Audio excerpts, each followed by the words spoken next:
tahu yang namanya spending, tahu yang namanya pendapatan, tahu pengeluaran. Tetapi jarang sekali orang tahu bahwa yang namanya income atau pendapatan itu ada 3. Banyak orang cuma satu doang, aktif income. Kerja dapat duit, kerja dapat duit, kerja dapat duit. Entah Anda pedagang, Anda developer, yang dimana kalau Anda harus terlibat, baru Anda dapat duit. Itu namanya aktif income. Mau dukun, mau jadi pembicara, mau jadi notaris, yang aktif baru dapat income, itu adalah aktif income. Kemudian yang kedua jenis income-nya adalah yang namanya passive income. Tidur pun dapat income. Ini income yang terbaik yang harus kita punya.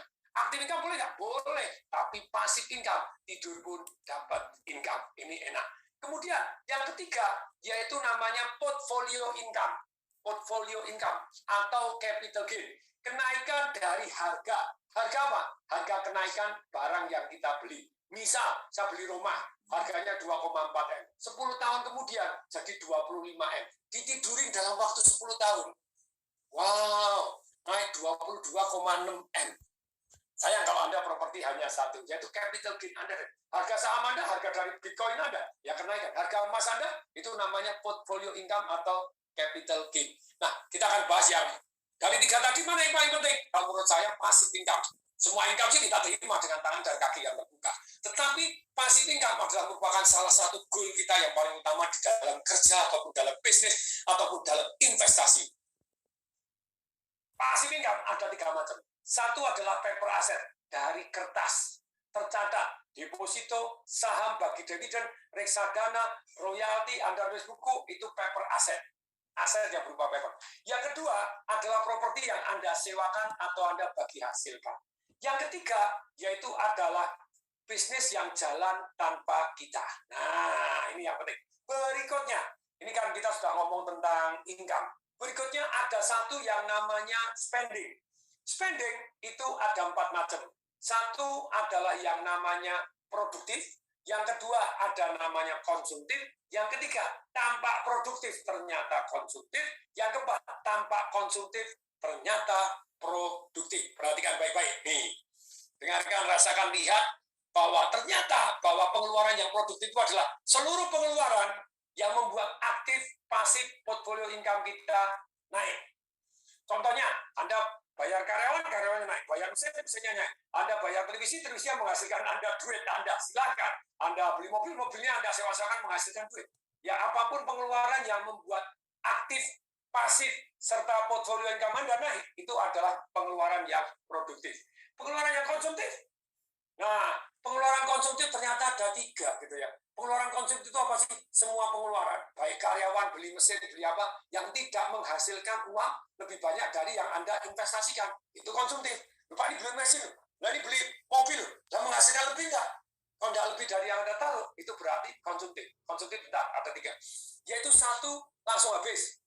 Anda atur, langsung habis. Terus kemudian Anda beli baju, tidak bisa dijual lagi, langsung habis. Beli makan, habis. Beli apapun yang langsung habis, itu langsung habis. Yang kedua, namanya passive spending. Cicilan-cicilan sepeda motor, cicilan mobil, bahkan cicilan rumah, itu juga passive spending. Anda tidak bisa bayar, disita habis. Tidur pun Anda terpaksa harus bayar. Tidur ditagih terus, gak enak banget itu. Masuk. Tapi yang paling mengerikan adalah konsumtif yang ketiga, yaitu yang namanya invisible spending. Apa itu? Tambah kere, tambah miskin tanpa kita tahu. Nomor 1 apa? Inflasi, penurunan daya beli Anda. Sehingga deposito Anda kalah, terus kemudian income Anda naik, gajinya dengan biaya gaya hidup Anda kalah, gitu. Jadi tantangan luar biasa ketika Anda mempunyai satu yang namanya invisible ini tadi.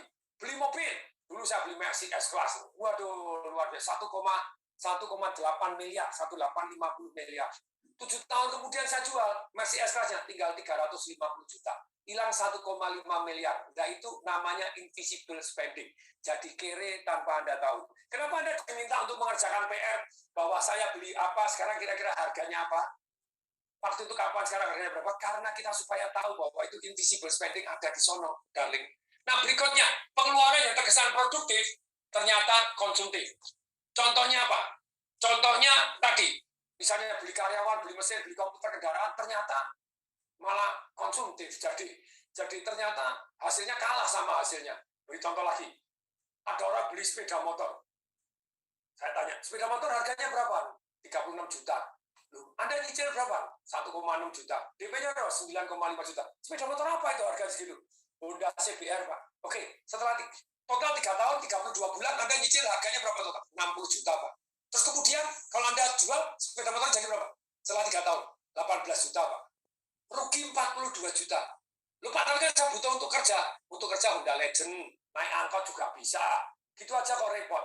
Ya orang kalau mau miskin, mau kaya, ya silakan. Pak, tapi kan kurang gaya. Lah ya, Anda kepingin gaya aja. Nah, kemudian pengeluaran yang tampaknya konsumtif ternyata produktif. Ada 3. Satu adalah semua pengeluaran untuk investasi leher ke atas yang menghasilkan breakthrough. Semua breakthrough itu datangnya dari aha dan harus. Semua breakthrough aha dan harus. Kalau ada aha dan harus, lah untuk aha dan harus, semua pengetahuan yang untuk ini, yaitu adalah investasi ke leher ke atas yang membuat Anda kelihatannya konsumtif ternyata produktif. Yang kedua adalah Anda adalah untuk bergaul dengan orang-orang yang jauh lebih kaya. Ketika saya bergaul dengan Rolls Royce Club, saya ikut tour mahal. Lah mendadak kita kerjasama satu produk, ya dapat Rolls Royce 5, 6 gitu lagi. Nah ini yang penting sekali nih ya. Kemudian yang ketiga, tampaknya konsumtif ternyata produktif, yaitu apa? Untuk amal. Kita tidak bisa outgive God. Kita tidak bisa memberikan lebih dari yang Tuhan berikan kepada kita. Oke, teman-teman. Jadi kalau kita menurut hukum fisika, hukum alam ciptaan Tuhan, tekanan itu sebanding lurus dengan gaya. Bila hidup kita kebanyakan tekanan, berarti kita kebanyakan gaya. Woi, insaf. Nah, bagaimana kita bisa gaya tanpa tekanan? Yaitu dengan cara kita kembangkan passive income dulu segede gajah, baru kita gaya segede kerbau, maka hidup kita boleh dikata tanpa tekanan. Semoga bermanfaat. Saya Tom Desemaringin mengucapkan salam dahsyat. Tepuk tangan semua yang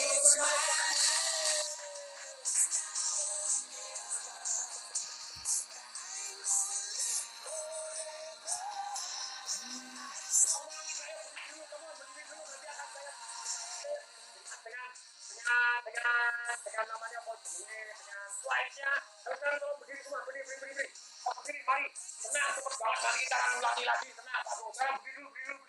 Berdiri, ayo.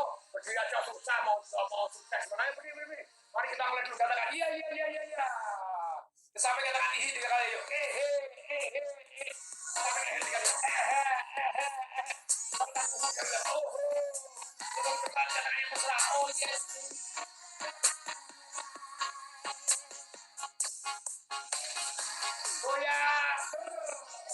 Goyang, come on, goyang, kepala kita itu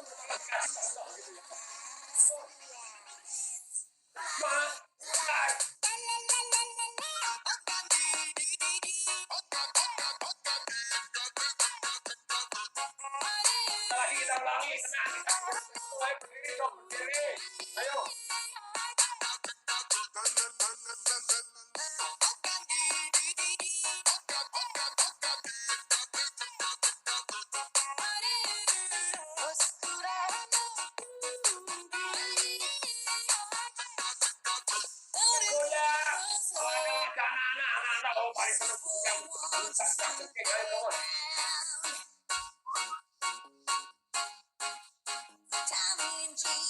Kalau offline ya, kalau bagian jangan kaget bagus. Come on! One, two, three, four.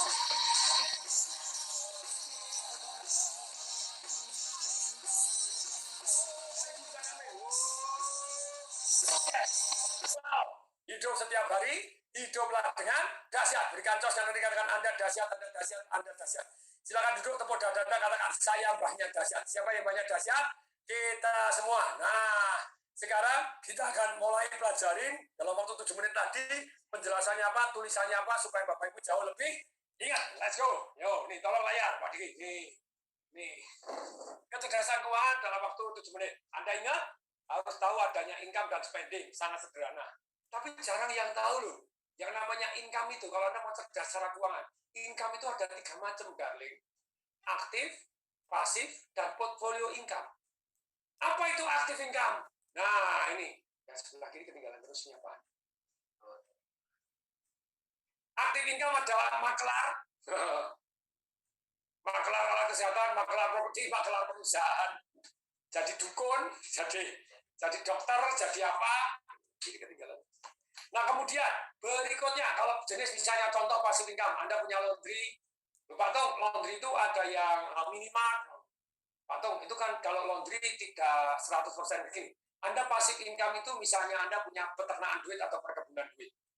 Ataupun Anda ternak ayam. Nah, peternaknya tetap harus diurusin. Tapi ayamnya tumbuh sendiri, bertelur sendiri, kawin sendiri. Ada sih yang harus dikawinkan atau dipaksa kawin seperti sapi misalnya. Tapi dalam hal ini, yang kerjanya jauh lebih sedikit daripada yang harus kerja berjam-jam. Jadi passive income, jadi kemudian berikutnya punya portfolio income atau capital gain, yaitu kenaikan dari harga. Kalau naik loh ya, kalau nggak naik ya rugi Anda. Properti, emas, perak, saham, silahkan. Kalau mau Bitcoin tadi, keren, jos. Nah, yang namanya active income yang kita dapat dengan kita bekerja termasuk sebagai tadi, dokter, lawyer, pembicara, dukung, developer, pedagang yang kita harus terlibat terus. Lanjut. Nah, kalau passive income, yaitu adalah income yang kita dapat tanpa kita bekerja. Tidur pun uangnya tambah banyak, jalan-jalan pun uangnya tambah banyak. Enak atau naknan? Ya tolong ketik.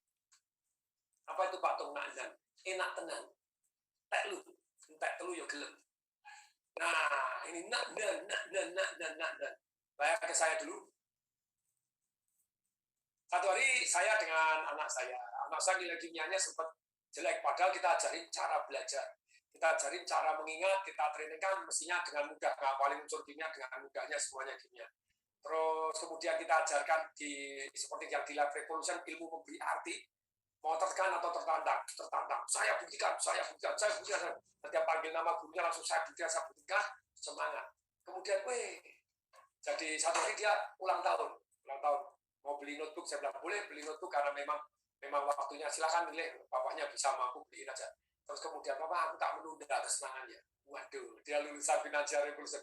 Maksudnya menunda kesenangan, Papa, aku tak target dulu sampai nanti kalau nilai kimia aku rata-rata di atas 8 lah. Nanti aku beli komputer, enggak apa-apa. Jadi ada ulang tahun, enggak apa-apa, aku menunda kesenangan. Oke, karena seperti itu, kamu tak kasih tambahan hadiah. Mau tambahan hadiah apa? Dia jawab, ke Swiss yuk. Saya pernah beberapa kali ke Swiss, tapi belum sama anak-anak saya pada waktu itu. Oke, deal. Kita keliling Swiss 1 bulan kalau kamu gini. Nah, ternyata betul. Nilai kimianya jadi rata-rata 90 sekian. Langsung saja ke Swiss. Pada waktu saya pergi ke Swiss, bareng sama dia saya nyetir pergi ke Mont Zermatt, gitu ya. Mont Zermatt, terus kemudian kita naik gunung lagi. Nah, pada waktu di naik gunung lagi itu, gunungnya tingginya 3.800, kalau Rinjani 3.600, tapi pakai kereta, ini sudah nggak jalan kaki, 5 hari, 4 malam gitu, enggak, tapi pakai kereta. Waktu itu saya bilang sama anak saya, nah, pada waktu naik kereta, tolong dihitung berapa menit ya sampai di atas. Pokoknya kita mulai sekarang sampai di atas berapa menit, karena cukup jauh, nah 3.800 meter, oke, naik, ganti lagi. Keretanya ganti lagi, naik, ganti kereta gantung itu sampai 2 kali, 1, 2, ketiga, jadi gantinya 3 kali, jadi naik 3 kereta gantung sampai atas. Wah, sekian menit Pak. Kemudian saya hitung, wah lumayan nak. Dari tadi kita ayun-ayun ini, di sini nak, kita lagi ayun-ayun, Papa dapat duit sekian. Anak saya bilang, wah, jadi Papa siap, coba 1 menit berapa? 1 menit siap, enak Pak. Jadi Papa ayun-ayun di sini bisa dapat duit ini, bisa. Lu kok bisa? Karena Papa sudah punya passive income. Loh, anak saya nanya, lu passive income-nya dari mana? Ada 3 nak. Dari paper aset, dari properti, dari bisnis yang jalan tanpa saya. Nah, paper aset itu apa? Seperti deposito, reksadana, saham, obligasi, hak royalti, yang kita tidur pun masih dapat. Kayak buku saya jualan ya, saya tidur pun dapat. Deposito, saya tidur pun bunganya jalan. Jadi, saya berkali-kali teman-teman, keliling dunia, pulang duitnya malah tambah banyak. Enak atau Anda? Nah, kemudian itu paper aset, nah. Kemudian yang kedua properti. Papa punya begitu banyaknya properti, belum banyak-banyak ambil sih. Masih kalah sama Om Hotman Paris. Nah, ini jadi sewa atau bagi hasil. Maksudnya Papa kalau sewa, ya kita sewa-sewa. Nah, kalau bagi hasil, nah contohnya, saya toko buku Togamas misalnya. Toko buku Togamas, kita sewa, propertinya aja sewa, properti bukan kita milih. Propertinya kita sewa, kita buatin toko buku, terus kita buat keramaian di toko buku tadi. Akibatnya alat-alat tulis sewa tempat kita, sepeda motor, jualan alat-alat kedokteran, jualan tas, jualan apa, sewa tempat kita. Nah, itu namanya kita mendapat bagi hasil. Sewanya bagi hasil. Kalau sekian, di bawah sekian bayar sekian rupiah, kalau di atas sekian harus bagi hasil. Ada yang dari Jogja. Siapa yang Jogja? Jogja, siapa yang Jogja? Ayo Jogja. Oh, ada Jogja banyak. Tahu toko buku Togamas? Pernah beli enggak? Pernah enggak beli? Pernah beli di Togamas enggak? Pernah beli. Sering. Wow, terima kasih Anda sudah memperkaya kehidupan saya. Nah, itu Solo ada Togamas, tapi bukan milik saya gitu ya. Yang milik saya cuma Jogja gitu ya. Sering zaman kuliah, very good. Itu mencerdaskan kehidupan bangsa, toko buku murah gitu ya. Pernah Pak, walaupun gini, langganan Togamas Surabaya, ya Surabaya bukan milik saya gitu ya. Yang milik saya ikut shareholder di toko buku Togamas di Jogja. Tapi yang menarik dari sini adalah kita bagi hasil. Jadi kamu hasil berapa, sekian persen kirim ke saya. Nah, ini ya, Togamas, diskon seumur hidup, keren. Itu namanya perbedaan dramatis dengan toko buku yang lain. Mampir baca buku, gak beli, gak apa-apa. Yang penting baca dulu, gitu ya. Nah, kuliah tahun 97, Togamas malah, yes, very good. Di Medan ada toko bukunya, mestinya enggak, profit share. Nah, itu properti yang disewakan. Berikutnya yang ketiga, nah, kok Papa sudah jadi? Papa punya banyak bisnis yang jalan tanpa Papa. Patung ngurusin bisnisnya begitu banyak, masih ngurusin? Masih. Jadi saya sebulan sekali lah kontrol keuangannya. Tapi ada yang setahun sekali baru kontrol keuangannya. Jadi sama, misalnya Anda baru pengen punya pohon yang berbuah duit. Ya Anda tetap siangi, ya kadang Anda sirami, kadang Anda pupuk, kadang Anda kencingin, kadang Anda tanam ee-nya supaya biar berbuah banyak gitu. Tanam keluar buah durian, lumayan toh. Nah, nih. Manfaat panitia bisa share nggak? Di tele PPT-nya, ya foto aja kak, semangat. Nah, pupuk kompos, best, very good. Tapi sekali lagi, ini jadi yang namanya 3 macam passive income ini bisnis yang autopilot. Bisa semi autopilot sudah lumayan, tetap passive income. Kayak laundry, kalau Anda ini semi autopilot, Anda mungkin tetap harus ngambilin uang. Pak, kalau laundry syaratnya harus sarjana. Enggak sih. Syaratnya buka kunci, ngitung duit bisa nggak Anda? Siapa yang bisa buka kunci sama ngitung duit? Siapa yang bisa? Katakan saya. Ayo, siapa yang bisa? Ya sudah, itu menjadi passive income. Yang kerja boleh orang lain, yang kerja begini Anda jadi jauh lebih ringan. Itu Pak Diki punya laundry itu. Gimana Pak Diki? Lumayan? Nan Batung. Laundry semangat tadi ya. Ayo, jangan satu lagi Pak Diki, tambah lagi sudah. Siap. Nanti tambahin gedein itu laundrynya Pak Diki, udah untel-untelan gak karu-karuan gitu ya. Gedein, cari tempat itu dinego lagi Pak Diki, yang pojokan yang cukup luas, yang ada Alfamart, yang untuk apa? Dokter atau kecantikan itu. Ya, ada apotek atau apa itu? Bekas dokter. Bekas dokter, ayo Pak Diki dinego lagi, enggak masalah, ayo kita hajar. Jadi boleh join laundrynya, boleh. Modalnya berapa? Mulai 5 jutaan. Nah, enak toh. Nah, saya lagi berjuang menjadikan passive income saya tidak terjun langsung, mohon doanya, saya doakan. Jadi ini sangat penting. Penghasilan paling penting bukan active income. Anda active income itu setelah Anda kerja, Anda baru passive income. Active income boleh nggak? Boleh. Tapi punya active income boleh. Tapi tujuannya adalah passive income lebih gede dari active income, karena active income-nya gede, passive income-nya jauh lebih gede. Wah, itu baru nakdan. Nah, saya nggak tahu ditanya, Yuli, mana Yuli? Yuli mana? Masih ada kah? Baru makan kah? Kak Yuli? Kak Yuli? Kak Yuli? Mana Kak Yuli? Nah, Kak Yuli. Kak Yuli, passive income saya hari ini jauh lebih gede dari active income saya. Ya atau ya? Iya, lebih besar banget daripada aku. Oh, enak dong. Jadi, wah, saya tuh jadi konsultan juga dibayar miliar-miliaran. Jadi pembicara bayarannya puluhan juta, ratusan juta. Lumayan nggak? Lumayan. Jadi pembicara juga enak. Tapi ternak duitnya jauh lebih enak lah itu loh. Jadi goal Anda harus punya passive income yang lebih besar dari gaya hidup Anda, lebih besar dari active income Anda. Itu baru jos. Modal 5 juta itu dititipkan Pak Tung. Enggak titip, Anda crowdfunding rame-rame gitu loh ya.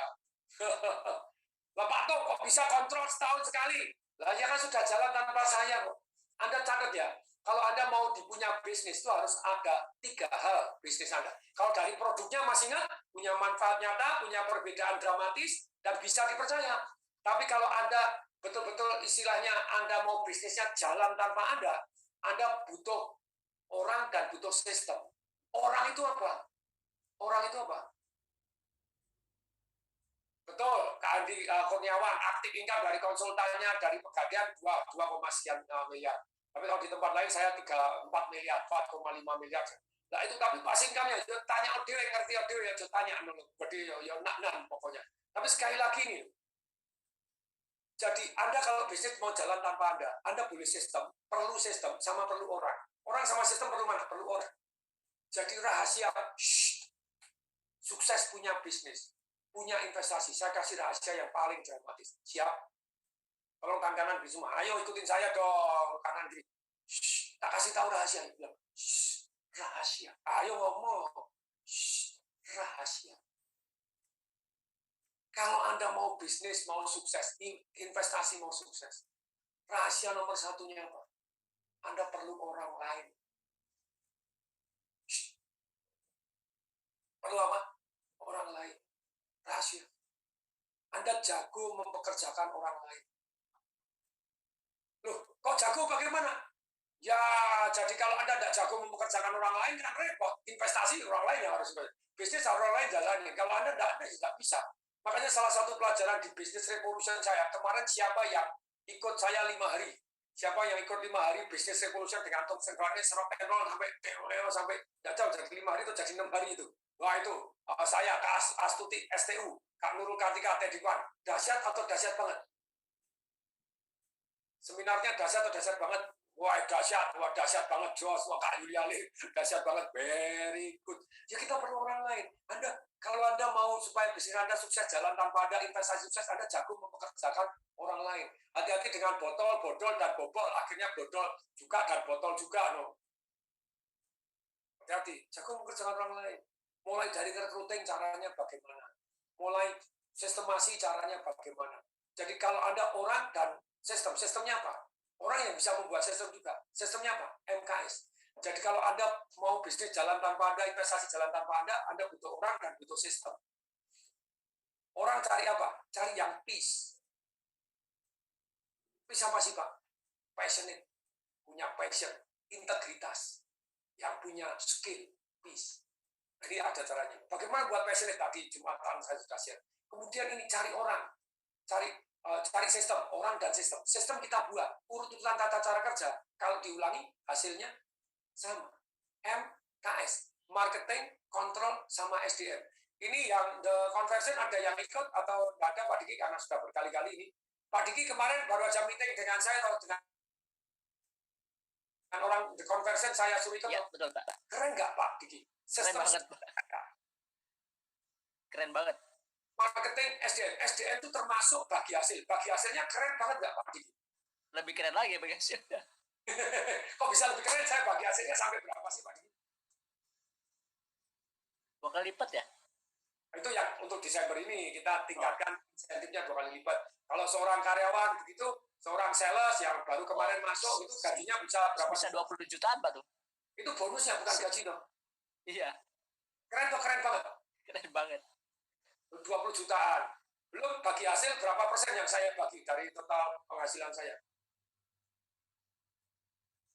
Pak Diki, the conversion saya bagi berapa persen? 50% ya? 70%. 70%. Oh, makanya toh pada beli mobil, beli rumah Pak Diki. Oh, pantes. Conference itu apa sih? Layar, tentong-tentong layar yang apa backgroundnya? The Conversion itu adalah salah satu anak perusahaan saya. Jadi sosial media Anda boleh klik theconversion.com. Theconversion.com itu salah satu anak perusahaan saya yang tidur pun saya dapat duit. Nah, itu yang anak-anak perusahaan saya. Mana anak-anak perusahaan saya? Yes, itu. Yes, gambarnya. Nah, ini loh. The Conversion yang mana sih, Pak Tung? Nih, mana The Conversion? Ini The Conversion. The Conversion ini. Satu perusahaan sosial media, marketing melalui TikTok, melalui search engine optimization, melalui Instagram, melalui Facebook, melalui Google Ads. Yang one of the biggest di Indonesia. Kita nangani BCA, Air Asia, sama dulu yang lagi susah ini, susah juga. Air Asia, terus kemudian kita menangani yang namanya online reputation management. Kita nangani kecap ABC, kita nangani optik Melawai. Hotel Arya Duta, kondom Durek, terus kemudian Wardah Kosmetik, terus kemudian Huawei, kemudian Adidas, kemudian Toyota Rent a Car, Mercedes-Benz Indonesia, BMW, jos atau jos banget? Ya, theconversion.com. Pakai the conversion, jos. Nah itu, lu Pak Tung kok mau bagi hasil begitu banyaknya? Oh, di tempat saya ada jos banget Pak, saya mau jadi karyawannya Bapak. Karyawan saya gajinya kecil-kecil. Nggak percaya, tanya Pak Diki, tanya Pak Dimas. Betul nggak Pak Diki, gaji saya, tempat saya kecil-kecil? Ya, betul Pak Tung. Apanya yang besar Pak Diki? Komisi, bonus, bagi hasil. Bagi hasil, ya. Jadi kalau Anda minta, saya tuh sampai punya prinsip 135, satu karyawan, income-nya 3 kali lipat dibanding karyawan sejenis, karena memberikan keuntungan 5 kali lipat dari karyawan sejenis. Nah, ini. Modalnya harus banyak ya Pak Tung. Mana bisa? Saya mulai usaha tadi tidak pakai modal pada waktu mulai usaha, di hari pertama, jebret, untung 400 juta. Enak atau nak? Pasti kerja di Bapak harus S1, ST kali, STLR kali. Pak Diki, S berapa Pak Diki? Saya nggak ngerti. Pak Diki kelihatannya S-nya banyak tuh. Pak Diki, PhD, dokter saya tahu. PhD, ayo Pak Diki gelarnya apa? Saya D1 Pak. Oh, lihat kan dokter 1 atau D1. Dokter Iya. aku gak peduli loh. Pasti yang masih muda-muda. Pak Diki ya lumayan tua juga. Nah, ya Pak Diki lebih dulu. Ya D1 dokter. Saya lulusan SMA apa saya nanya? Kak Yuli apa sudah sarjana juga? I don't care gitu ya. Tapi Kak Yuli lagi. Oh saya arahkan kita bangun konsultan pajak. Nah gitu ya bersama begitu ya. Jadi tapi Kak Yuli ternyata kalau konsultan pajak harus S1. Nah kalau enggak Kak Yuli jadi pemegang saham aja. Nggak usah kita mempekerjakan yang S1, S2. Oke? Oke, siapa Tung? Nah, ada yang S3 tuh, SD, SMP, SMA. Very good, tak masalah. Anda kerja tuh bisa dipercaya, enggak? Terus kemudian punya nilai tambah, enggak? Memberi lebih dari yang diterima atau enggak? Terus kemudian Anda berperilaku menyenangkan atau enggak? Nah, terus kemudian Anda lingkaran malaikat atau enggak? Anda tanggung gugat atau enggak? Nah, tapi kembali lagi, jadi sukseslah. Gitu.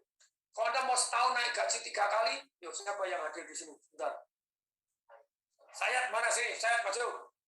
Wah, Sayat maju. Sayat, come on. Nah, Sayat, ayo. Bagaimana caranya Sayat supaya merevolusi karet? Sebentar, Sayat ikut saya udah berapa lama baruan? Baru 3 minggu. 3 minggu? Oke, kita tes. Jadi kalau tidak lulus, Pak Dimas bayar denda. Pak Dimas, Pak Diki bayar denda. Bagaimana supaya setahun bisa naik gaji 3 kali? Terus kemudian merevolusi karir, jabatan naik cepat, itu gimana caranya? Yuk sebutin. Revolusi karir itu Juni senang benar. Yes, apa itu? Jujur, dapat dipercaya, terus karir, nilai tambah. Habis itu berperilaku menyenangkan, senang dikenal dengan orang yang tepat dalam jumlah yang banyak. Tuh, terangkan satu-satu. Bisa dipercaya maksudnya apa? Dapat dipercaya. Terus karir itu dikasih wewenang, ya kita harus harus bisa menjaga wewenang itu. Oke, terus Habis itu punya nilai tambah itu caranya gimana? Kan katanya kan harus punya nilai tambah, jadi yang terbaik. Nilai tambah jadi yang terbaik. Supaya jadi yang terbaik, caranya gimana? Supaya dapat nilai tambah. Misalkan kayak contoh orang pusat, misalkan orang itu pusat 10 kali. Kalau kita tuh bisa jadi lebih dari 10 kali, 30 kali, 15 kali seperti itu. Ya, nilai tambahnya. Jadi jujur, dapat dipercaya itu satu. Yang kedua, punya nilai tambah jadi yang terbaik. Caranya jadi yang terbaik ada 3. Caranya jadi yang terbaik. Mempunyai goal. Ya, goalnya harus apa? Spesifik, positif, tertulis. Dan M-nya menarik, very good. Punya goal. Yang kedua harus punya apa?